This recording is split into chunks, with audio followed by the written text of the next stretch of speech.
अस्सलाम वालेकुम, this is Shoaib Yakub. Guys, आज हम एक बहुत इंपॉर्टेंट टॉपिक के ऊपर डिस्कशन करने लगे हैं जो कि है एमरजेंसी फ़ंड। यू नो, अगर आप सर्च करें कि एमरजेंसी होती क्या है, what is emergency? Emergency is an unexpected urgent situation that requires immediate attention और एक्शन। अनएक्सपेक्टेड चीज़ है, अर्जेंट सिचुएशन है जिसके ऊपर इमीडिएट एक्शन आपका रिक्वायर्ड होगा।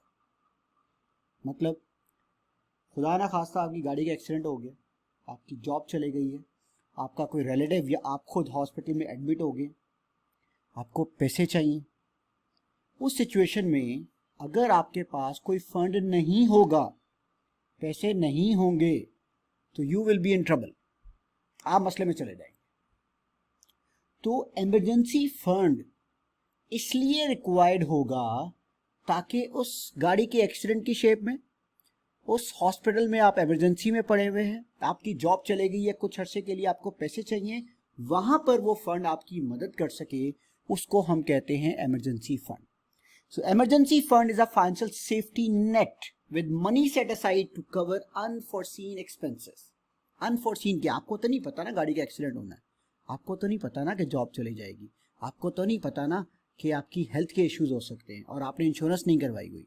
तो उस सूरत में अगर आपके पास कुछ पैसे पड़े होंगे, आपने सेट असाइड किए होंगे, तो कुछ मंथ्स आपके गुजर जाएंगे, आपकी जॉब नहीं भी, आप चल जाएगा, आपके पास पैसे, आपकी गाड़ी का एक्सीडेंट हो गया, आप चला लेंगे क्योंकि आपके पास पैसे पड़े थे, आप उसे ठीक करा लेंगे। खुदा ना खास्ता आप हॉस्पिटल में एडमिट हो गए, आपने इंश्योरेंस नहीं करवाई, आपका ये टाइम गुजर जाएगा क्योंकि आपने कुछ पैसे साइड पे रखे हुए थे। तो इमरजेंसी क्या है? अनएक्सपेक्टेड इवेंट, अनफोर्सीन इवेंट जिसके ऊपर इमीडिएट एक्शन रिक्वायर्ड है। इमरजेंसी फंड क्या है? ऐसी सूरत हाल को से निपटने के लिए, इस सूरत हाल को मैनेज करने के लिए अगर आपके पास पैसे पड़े हुए साइड पे, that is called emergency fund. तो इमरजेंसी फंड के फायदे क्या? Number one benefit, question against the unexpected expenses. Unexpected expenses जो मैंने आपसे जिक्र किया, उनके लिए आपके पास क्वेश्चन पड़ा हुआ है। पीस ऑफ माइंड, पैसे पड़े हुए, पीस ऑफ माइंड है, आपको टेंशन नहीं है, आपके पास पैसे हैं। वो कहते हैं ना, अल्लाह तो अकल करना चाहिए, अल्लाह कहता है कुछ कोशिश भी करो। वो कोशिश ये है कि आपने कुछ पैसे अपने पास बचा के रखे हुए। फिर prevents against high interest rate. हमारे यहाँ अक्सर क्या होता है, जब आपके पास अचानक से आपको पैसे की जरूरत पड़ती है ना, आप बैंक के पास जाते हैं, आप ये जो एप्स बनी हुई हैं उनके ऊपर हाई इंटरेस्ट रेट के ऊपर बोरो करते हैं, आप क्रेडिट कार्ड के ऊपर बोरो करते हैं, जो जिससे आपको बहुत ज्यादा हाई इंटरेस्ट देना पड़ सकता है, 30-40% का इंटरेस्ट है उसके ऊपर।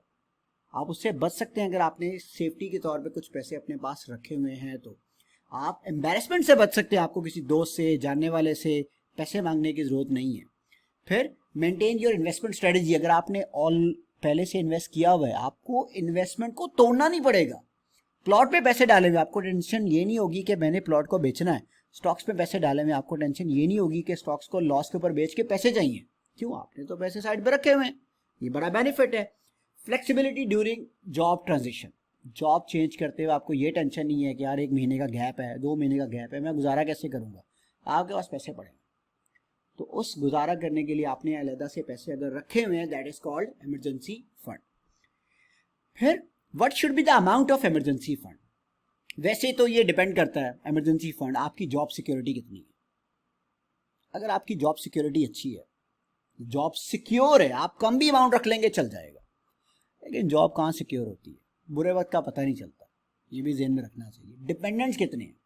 2 बच्चे हैं, 3 बच्चे हैं, उनकी फीस जाती है स्कूल की, कितने डिपेंडेंट्स हैं? अकेले हैं, सिंगल हैं अभी, तो गेम कुछ और है, आप कम भी पैसे रख लेंगे तो चल जाएगा।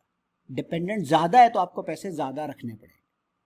फिर हेल्थ इंश्योरेंस की, हेल्थ की इंश्योरेंस करवाई हुई है तो आप कम भी पैसे रख सकते हैं। क्यों? ये अनफॉर्चूनेट इवेंट आ गया तो इंश्योरेंस है।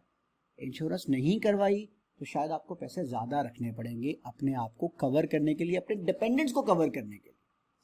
तो कितनी अमाउंट इमरजेंसी फंड में रखें, उसके लिए ज़रूरी है कुछ चीज़ें समझना। जॉब सिक्योरिटी, डिपेंडेंट्स कितने हैं, इंश्योरेंस आपने कितनी करवाई। जॉब सिक्योरिटी नहीं है, बड़ा फंड रखो। डिपेंडेंट ज़्यादा है, बड़ा फंड रखो। इंश्योरेंस नहीं है, बड़ा फंड रखो। कहते हैं कि स्टैंडर्ड रिकमेंडेशन है कि 3 महीने का इमरजेंसी फंड होना चाहिए, कि आपके 3 महीने के एसेंशियल खर्चे उससे चल जाए, इतना इमरजेंसी फंड रखो। जॉब सिक्योरिटी कम है, डिपेंडेंट ज़्यादा है तो 6 महीने रख लो। इरेगुलर इनकम है, डिपेंडेंट ज़्यादा है, इंश्योरेंस नहीं है, तो 12 महीने का आप एटलीस्ट फंड अपने पास रखो। मैं ये कहूँगा पीस ऑफ माइंड के लिए, दुनिया का कुछ नहीं पता, कोविड ने हमें सिखाया है कि दुनिया का कुछ नहीं पता। कोविड में पूरा 1 साल के करीब लोगों के पास जॉब्स नहीं थी। तो इस सिचुएशन के लिए आपसे रिक्वेस्ट है, आप 12 महीने का फंड लेकर चलें। 6 से 12, 3 महीने छोड़ दें, स्टैंडर्ड अप्रोच गुरुज को छोड़ दें, 6 से 12 महीने पीस ऑफ माइंड रहेगा तो जिंदगी आपकी स्कूल में गुजरेगी। कैसे कैलकुलेट करना है, how to calculate your emergency fund? अगर हम देखें तो अगर लेट सपोज अज्यूम कर रहा हूं आपकी सैलरी 50,000 है, हो सकता है आपकी सैलरी बहुत ज्यादा, हो सकता है खुदा ना खासा आपकी सैलरी बहुत कम हो, अज्यूमिंग 50,000 सैलरी है। कुछ पैसे आपकी यूटिलिटीज के ऊपर जाते होंगे, कुछ पैसे आपके किड्स के एजुकेशन के ऊपर जाते होंगे, कुछ पैसे कार एक्सपेंस पे जाते होंगे, बहुत सारे लोगों ने कार लीज पे करवाई हुई है, तो वो नीड है आपकी, आपको पैसे देने ही देने हैं, ग्रॉसरीज में जाते होंगे। तो मैंने एक्सपेंसेस को डिवाइड किया हुआ into two types, needs and luxury kind of समझ। नीड जरूरी है, नीड के बगैर आपका गुजारा नहीं है। यूटिलिटीज नीड है, बिजली का बिल, पानी का बिल, गैस का बिल, इंटरनेट का बिल, गाड़ी के फ्यूल, किड्स एजुकेशन जरूरी है, बच्चों को बाहर तो नहीं बिठा सकते, ग्रॉसरीज जरूरी है, कार की लीज जरूरी है, हो सकता है आपके और भी जरूरी खर्चे हों या हो सकता है इससे कम हो, आप उसके मुताबिक एडजस्ट कर सकते हैं। तो लेट्स से अदर्स मैं लग्जरी में लेके जा रहा हूं, आप उसको कंट्रोल कर सकते हैं, बाहर रेस्टोरेंट में खाना खाना या कोई और चीज करना, जो पैसा बचता है आप इन्वेस्टमेंट में डाल देते हैं, अज्यूम कर रहा हूं। तो आपकी जो नीड है 10,000 प्लस 10,000 प्लस 5,000 प्लस 10,000 35,000 है। जो नीड है 1 महीने की वो 35,000 है। अगर 3 महीने का फंड रखना है इंटू 3, 6 महीने का रखना है इंटू 6, 12 महीने का रखना है इंटू 12, इसका मतलब आपको आपकी एसेंशियल खर्चे महीने के कैलकुलेट करने हैं, जिनके बगैर आपका गुजारा नहीं है। उसको 6 या 12 से मल्टीप्लाई करके देख लें आपके पास फंड कितना होना चाहिए। याद रखिएगा, एसेंशियल खर्चे जिनके बगैर आपका गुजारा नहीं है, हम अपने फाइनेंस में कहते हैं फिक्स कॉस्ट, आपने कैलकुलेट करनी है, जो आपने देने ही देने हैं, जिनके बगैर आपका गुजारा नहीं है। जिस तरह एक बिजनेस फिक्स कॉस्ट भरे बगैर नहीं चल सकता, एग्जैक्टली एक इंडिविजुअल का देखना है कि उसके फिक्स खर्चे कितने, आपने फिक्स खर्चे अपने कैलकुलेट करने हैं। कैलकुलेट कर लिए 35,000 पर मंथ इंटू 12, 4,20,000 का मुझे इमरजेंसी फंड चाहिए। ये तो मैंने एग्जांपल के तौर पे कहा, आपका बहुत ज्यादा हो सकता है आपका कम भी हो, लेकिन ये देख लीजिएगा, डिपेंडेंट ज्यादा है बड़ा फंड, इंश्योरेंस नहीं है बड़ा फंड, और अगर आपकी जॉब सिक्योर नहीं है बड़ा फंड, और अगर ये अपोजिट है तो आप फंड कम भी कर सकते हैं, लेकिन एटलीस्ट 6 से 12 महीने ये लाजमी रखें। बहुत important question, how to set emergency fund? ये सेट कैसे करना है? ठीक है, कितनी अमाउंट है, ठीक है, होता क्या है, अब पैसे कहाँ से लाने हैं? Okay, you have to follow certain steps. Number 1, एक टारगेट अमाउंट सेट कर ले। हमने अभी डिस्कस किया, अगर आपने 12 महीने का फंड रखना है तो हर महीने के एसेंशियल खर्चे इंटू 12, 12 महीने का फंड आ गया।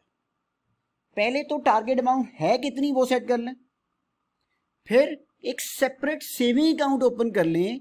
आपका रेगुलर करंट अकाउंट नहीं होना चाहिए, जिसमें सैलरी आती है वो नहीं होना चाहिए, सेपरेट अकाउंट हो, उसमें पैसे जमा कर दें। अच्छा, सेविंग अकाउंट क्यों? पैसा आइडल थोड़ी छोड़ना है, करंट अकाउंट में पैसा रखना तो जुल्म है। आप तो बैंक को फायदा दे रहे हो, अपने आप को फायदा दो, इस्लामिक बैंक में ओपन कर लो विदाउट इंटरेस्ट, कोई इंटरेस्ट नहीं है, प्रॉफिट मिलता है, हलाल है, मुफ्ती साहब का बयान है, आपको क्या टेंशन है। लेकिन मैं रिकमेंड करूंगा सेविंग अकाउंट से भी हटकर आप म्यूचुअल फंड में पैसा रखें। ऐसा म्यूचुअल फंड ढूंढें जिसमें आपको एंट्री लोड और एग्जिट लोड ना पड़े, कोई पैसा निकालने के ऊपर कॉस्ट ना हो। आप बात कर लेंगे, मिल जाते हैं ऐसे म्यूचुअल फंड इस्लामिक को। और दूसरा, म्यूचुअल फंड में ही क्यों, पाकिस्तान में सेविंग अकाउंट्स में नॉर्मली रिटर्न कम होता है, बैंक ज़्यादा रिटर्न नहीं देते, मैं खुद बैंकर हूँ, मुझे पता है। तो म्यूचुअल फंड वाले ज़्यादा रिटर्न देंगे, प्लस म्यूचुअल अकाउंट से पैसा निकालने में छोटी सी रुकावट है, एटीएम नहीं है आप पैसा निकाल सके। अचानक से आप जाके बैंक से पैसा निकालने वाला सीन नहीं है, आपको वेबसाइट के ऊपर जाके रिडम्पशन करनी पड़ती है, 24 घंटे 48 घंटों में पैसा मिलता है। मीनवाइल बहुत इमरजेंसी है, आप you can use a credit card, थोड़े बहुत पैसे रख लें जो आप बैंक से निकाल सकते हो, लेकिन जो ज़्यादा वाले पैसे हैं वो आपने म्यूचुअल फंड में ही रखने। इतने पैसे रख लें, इतने पैसे रख लें कि आपको अचानक से ज़रूरत पड़े तो किसी से मांगना ना पड़े। इतने पैसे रख लें कि आपका क्रेडिट कार्ड से गुजारा हो जाए। वैसे majority of the mutual fund same day 1 घंटे के अंदर भी आपको पैसे दे सकते हैं, लेकिन वो एक छोटी अमाउंट होती है जिससे आपका गुजारा हो सकता है। करंट अकाउंट में क्यों नहीं रखना? प्रॉफिट नहीं है। सेविंग अकाउंट में क्यों नहीं रखना? प्रॉफिट कम है। और दूसरा, आप बैंक से कभी भी निकाल सकते हैं। अचानक से जरूरत पड़ी, आपको दिल किया, टेम्पटेशन हुई, आपने कहा यार फोन बाय करते हैं, नहीं भाई, ये इमरजेंसी फंड है, इसको इमरजेंसी सिचुएशन के लिए, अनफॉरसीन इवेंट्स के लिए लगाना है, ख्वाहिशों के लिए नहीं। ख्वाहिशों के लिए अलग पैसा रखो। फिर start with small amount but consistent amount, छोटी अमाउंट, थोड़ा थोड़ा पैसा करके जमा करना शुरू करें, लेकिन हर महीने जमा करें। जब तक आपका ये फंड बन नहीं जाता तब तक आपने रुकना नहीं है। फिर अननेसेसरी एक्सपेंसेस को कट करें। ऐसे खर्चे जो आपको बार बार रेस्टोरेंट जाने की क्या जरूरत है भाई, पहले बेसिक चीजें तो जोड़ लो। कुछ फजूल, आईफोन 15 है 16 क्यों लेना है, 14 है 16 क्यों लेना है, रुको। जिस तरह मैं आपको बताता हूँ, मुझे किसी ने कहा कि यार तुम लैपटॉप के ऊपर जो लेक्चर देते हो आईपैड बाय करो, मैंने आईपैड बाय कर लिया। फिर किसी ने कहा यार उसके लिए तो पेन भी सेपरेट चाहिए, मैंने सेपरेट पेन बाय किया, मैंने सेपरेट कीबोर्ड बाय किया। It was a huge expense, जरूरत ही नहीं थी। एक लैपटॉप जो शायद आपको लाख रुपए का मिल जाएगा, वो अगर आपकी जरूरत पूरी कर सकता है तो why you are spending 4 lakh 5 lakh. तो एक बहुत बड़ा सबक मिला कि यार ये तो इस तरह तो पैसे जाया होंगे। हाँ, दूसरों को दिखाने के लिए बहुत अच्छा है, शो के लिए, भाई मेरे पास आईपैड है, देखो ये लिख भी सकता है, हर चीज कर सकता है, नहीं ऐसा नहीं। अननेसेसरी एक्सपेंसेस को कट करें। फिर boost your saving with extra income. Extra income अगर आती है तो वो इस फंड में डाले। कोई इनहेरिटेंस मिल गया आपको, कोई फ्रीलांसिंग कर रहे हैं वहां से इनकम आ गई, बोनस आ गया, तो सबसे पहले इमरजेंसी फंड को फिल करें, बाद में अपनी ख्वाहिशों को पूरा करना है, बाद में किसी और को गिफ्ट देना है। पहले इमरजेंसी फंड पूरा कर लें, ये आपकी ज़रूरत है, मुश्किल वक्त में आपकी ये काम आएगा, रेनी डे तो ये काम आएगा।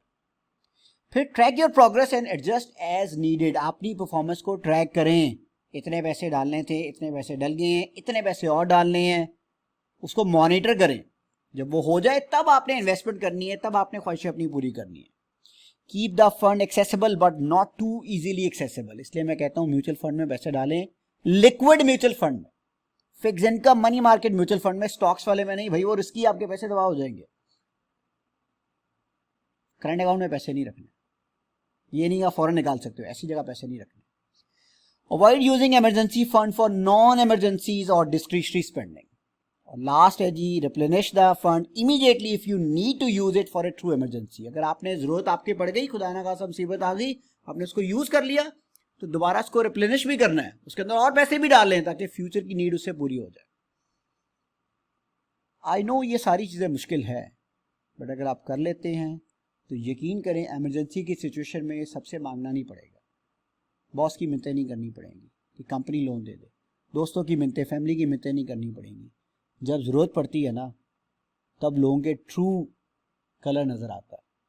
तो उससे बेहतर है कि आप अपने लिए कुछ कर लें। Thank you so much and remember, do subscribe the channel and like the video.